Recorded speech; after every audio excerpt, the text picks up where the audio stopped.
하나님의 성령께서 바울 사도로 하여금 기록하게 하신 신약의 여러 서신들 가운데 디모데 전후서와 또 디도서는 특별히 목회 서신으로 불립니다. 로마서나 고린도후서, 에베소서, 또 갈라디아서, 데살로니가 전후서, 빌립보서와 같이 지역의 이름을 따서 붙여진 서신서들은 바울이 해당 지역에 있는 교회의 성도들에게 보내는 편지였던 반면, 디모데 전후서와 또 디도서는 그러한 교회의 목회 사역을 감당해야 할 디모데와 또 디도를 가르치고 권면하고 격려하기 위해 보낸 편지였기 때문입니다.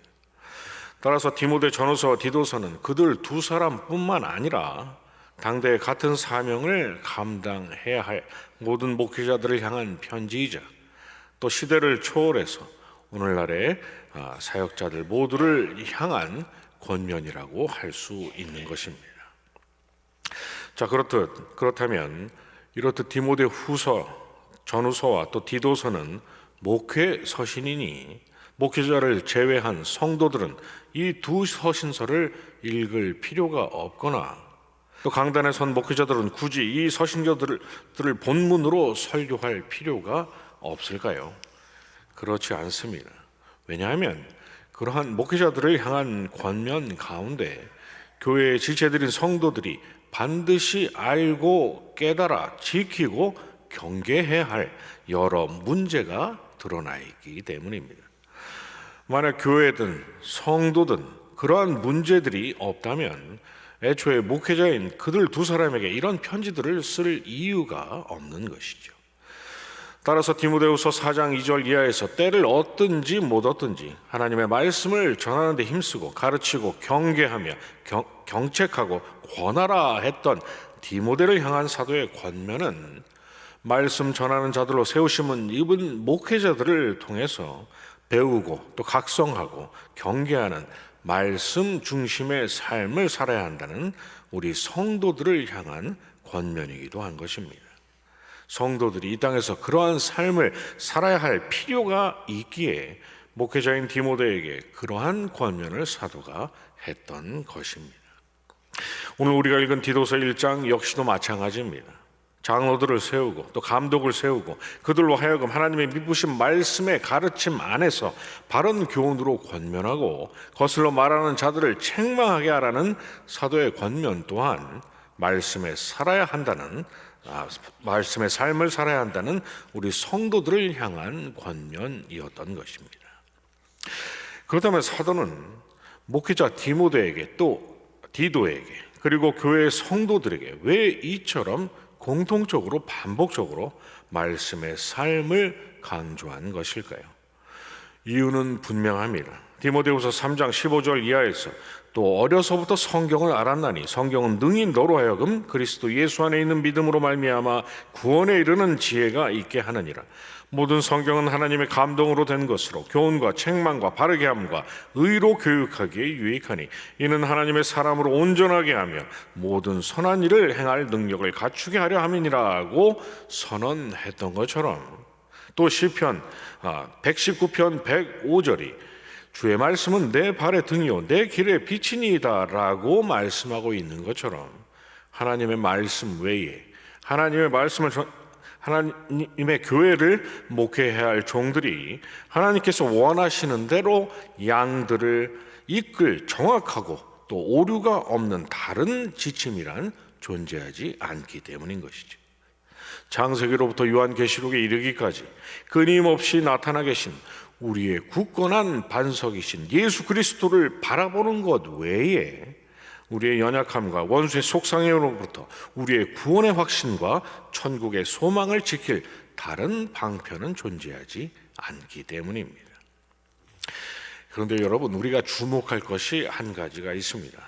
왜냐하면 디모데후서 4장 1절 후반부에서 사도가 이런 말씀의 삶을 권면하기에 앞서서 엄히 명하노니라는 언급을 했다는 점입니다. 말씀을 전하는 목자든 장로든 성도든 그들을 향해 말씀의 삶을 살라고 했던 사도의 권면은 그렇게 하면 참 좋겠다는 정도의 부드러운 어조의 권장이 아니라 반드시 그렇게 해야만 한다는 엄중한 명령이자 또 그렇게 하지 않으면 절대 안 된다라는 강력한 경고의 메시지였던 것입니다. 왜 그랬을까요? 로마서 8장 6절 이하에서 육신을 따르는 자는 육신의 일을, 영을 따르는 자는 영의 일을 생각하나니 육신의 생각은 사망이요 영의 생각은 생명과 평안이니라. 육신의 생각은 하나님과 원수가 되나니 이는 하나님의 법에 굴복하지 아니할 뿐 아니라 할 수도 없음이라고 말씀하고 있는 것처럼, 성령으로 거듭나 의롭다 하심을 입고 영의 생각이 이끄는 대로 살아가야 할 우리 하나님의 자녀들이 육신의 생각을 따라서 디모데후서 4장 3절 이하의 말씀처럼 바른 교훈을 받지 아니하며 귀가 가려워서 자기의 사욕을 따를 스승을 많이 두고 또 그 귀를 진리에서 돌이켜 허탄한 이야기를 따르는 그러한 육적인 삶을 산다는 것은 있을 수 없는 일이기 때문입니다. 성도들로 하여금 그러한 삶을 살게 하려고 우는 사자같이 두루 다니며 삼킬 자를 찾고 있는 우리의 원수가 밤이고 낮이고 교회와 성도의 주변을 떠나지 않은 채 맴돌면서 호시탐탐 우리를 넘어뜨리려고 기회를 엿보고 있기 때문입니다. 사람이 떡으로만 살 것이 아니요 하나님의 입으로부터 나오는 모든 말씀으로 살 것이라 하신 마태복음 4장 4절의 우리 주님의 말씀처럼, 그리고 보라 날이 이를지라 내가 기근을 땅에 보내리니 양식이 없어 주림이 아니며 물이 없어 가람이 아니요 여호와의 말씀을 듣지 못한 기갈이라. 사람이 이 바다에서 저 바다까지 북쪽에서 동쪽까지 비틀거리며 여호와의 말씀을 구하려고 돌아다녀도 얻지 못하리니 그날의 아름다운 처녀와 젊은 남자가 다 갈아여 쓰러지리라 하신 아모스 8장 11절의 말씀처럼, 원수에게 있어서 말씀에게 멀리 떨어져 있는 성도란 아무것도 먹지 못한 채 기진하고 쓰러져서 굳이 넘어뜨릴 필요도 없이 그저 가서 뜯어먹기만 하면 되는 손쉬운 먹잇감에 불과하기 때문인 것이죠. 그래서 그토록 심각한 어조로 말씀의 삶을 강조했던 것입니다. 그런데 문제는 오늘을 살고 있는 저와 여러분이 그러한 말씀을 삶을 살기에 그 어느 때보다도 어려운 시대를 살아가고 있다는 점입니다. 교회의 역사상 성도가 하나님의 말씀을 떠나서 세상의 파도 위에서 이리저리 흔들리는 육의 삶을 살 위험성이 이처럼 컸을 때가 없었다는 것이죠. 왜 그렇습니까? 옛날처럼 성경을 읽는다고 잡아가는 사람도 없고 성경을 읽기 위해 호롱불을 켤 필요도 없이 그저 스마트폰 하나만 있으면 밤이고 낮이고 언제 어디서든 즉각 성경을 볼 수 있는데, 왜 우리가 살아가고 있는 오늘날이 말씀의 삶을 살기에 더욱 어려운 때입니까? 굳이 외출을 하지 않아도, 굳이 문을 열어서 집으로 들이지 않아도 우리가 손에서 잠시도 놓지 않는 바로 그 스마트폰을 통해서 밤이고 낮이고 아침이고 저녁이고 세상의 일로 귀가 가려운 우리를 시원하게 긁어주고 허탄한 이야기로 우리의 삶을 영의 삶이 아닌 육신의 삶으로 이끌 만반의 준비가 되어 있는 자들을 언제든 우리가 만날 수 있게 되었기 때문입니다. 물론 그런 자들은 어느 시대에나 있었지만 인터넷, 특히 유튜브를 통해서 그런 자들의 육신의 생각들이 이렇듯 가깝게 또 쉽게 자주 효과적으로 우리 성도들의 삶 가운데 깊숙이 파고들었던 시대는 없었던 것이죠. 물론 인터넷이든 유튜브든 거기에 건전하고 유익한 정보가 있는 것은 사실입니다. 그러나 제 아무리 건전하고 유익한 정보라 한들 거기에 필요 이상의 과도한 시간을 할애한 나머지 하나님의 말씀을 가까이 할 시간조차 부족하게 된다면 그러한 것들이 하나님의 자녀의 성도인 저와 여러분에게 유익하다고 할 수 있겠습니까?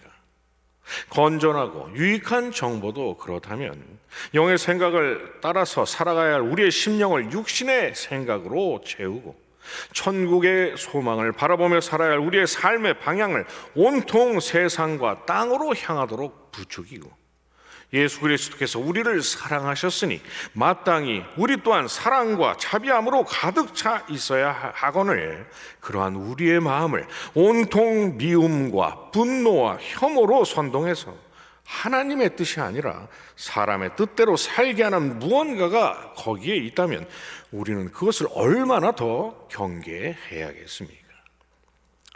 그런데 더 큰 문제는 우리의 원수는 바보가 아니라서 그러한 통로를 통해서 우리 앞에 쏟아져 나타나는 그들이 철저하게 광명한 천사의 모습을 띠고 있다는 것입니다.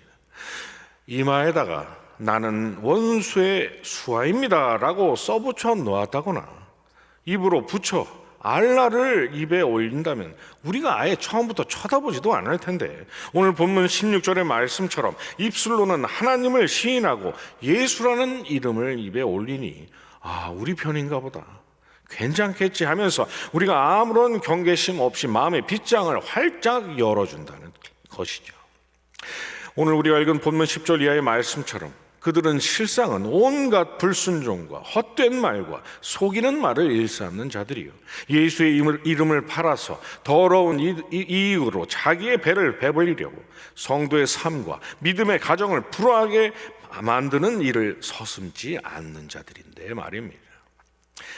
그러니 여러분, 때로는 절제하시고 때로는 자제하시고 때로는 단호하게 경계하시기 바랍니다. 왜냐하면 유튜브에는 성도인 저와 여러분이 좌로나 우로나 치우치지 않게 하는 기능이 없기 때문입니다. 그것이 하나님의 자녀여 백성인 우리에게 유익이 될지 아닐지 무익한 정도가 아니라 우리의 삶의 방향 전체를 하나님과 정반대 방향으로 이끌 독약과 같은 것들인지를 알려주는 기능이 거기에는 없기 때문인 것이죠. 그런데 이보다 더 중요한 문제는 사도가 오늘 본문에서 그리고 디모데 후서를 통해서 엄중히 명령한 바와 같이 목회자든 성도든 때를 얻든 못 얻든 좋든 싫든 우리가 어떻게든 악착같이 말씀의 삶을 살아야 한다는 것입니다. 왜 그렇습니까? 여러분 생각해 보시기 바랍니다. 위조 지폐 감별사가 진짜 지폐를 기준으로 위조의 여부를 판단하는 것처럼 우리의 구원과 영원한 본향에 이르기까지 우리의 순례의 길에 대한 정확무오한 시금석이요 잣대인 하나님의 말씀이 우리 손에 들려 있어야 우리 앞에 나타난 그가 광명의 천사로 가장한 원수의 수하인 줄 우리가 깨닫고 그들의 가르침이 가증한 속임수요 허탄한 더러운 선동에 불과하다는 걸 우리가 분별할 수 있을 것이 아닙니까? 인터넷과 또 유튜브를 전혀 안 보고는 살 수 없는 그런 시대를 우리가 살고 있다면 이는 교회 역사상 그 어떤 시대보다도 우리가 경계하고 또 말씀으로 그 어느 때보다도 강력한 하나님의 전신갑주를 입어야 할 분명한 이유가 있다는 것을 말해주는 것이 아니겠습니까? 그러니 여러분, 그 옛날 종교개혁의 기치이자 그리고 우리 해림교회의 표 중 하나인 오직 말씀이라는 외침을 절대로 가벼이 여기지 마시기 바랍니다. 어미 명하노니라는 사도의 말처럼 오직 말씀이란 그렇게 하면 좋다는 정도의 덕담이 아니라 반드시 그렇게 하라는 엄중한 명령이자 그렇게 하지 않으면 큰일이 난다라는 강력한 경고이기 때문입니다. 왜 그렇습니까? 우리가 끊임없이 틈만 나면 말씀을 읽고 듣고 묵상하는 오직 말씀의 삶을 살아가야만 원수 마귀로부터 우리의 구원의 확신과 천국의 소망을 지켜낼 수 있기 때문입니다. 그러한 삶을 살아야만 십자가에서 죽으시고 부활하신 승리의 주님을 우리가 바라보면서 매일 승리의 기쁨을 우리가 만끽하며 살 수가 있고, 그렇게 살아야만 이 땅에서의 우리의 순례의 길이 무슨 일을 만나든지 감사와 기쁨과 찬송이 넘치는 하나님께서 기뻐하실 삶이 될 수 있기 때문입니다. 그러라고 하나님께서 우리에게 말씀을 주셨고 말씀 외에 우리로 복된 삶을 지켜낼 수 있는 더 좋은 방편이란 없기 때문인 것입니다. 이 복된 진리 기억하시면서 오늘 하루도 말씀 안에서 주님과 함께 원수의 괴계 앞에서 조금도 흔들리지 않는 승리의 삶을 살아가시는 저와 여러분 되시기를 주님의 이름으로 축원합니다. 주님과 주신 기도로 예배 마치고 계속 기도하겠습니다. 하늘에 계신 우리 아버지여, 이름이 거룩히 여김을 받으시오며 나라의 임하옵시며 뜻이 하늘에서 이룬 것 같이 땅에서도 이루어지이다. 오늘날 우리에게 일용할 양식을 주옵시고 우리가 우리에게 죄 지은 자를 사하여 준 것 같이 우리 죄를 사하여 주옵시고 우리를 시험에 들게 하지 마옵시고 다만 악에서 구하옵소서.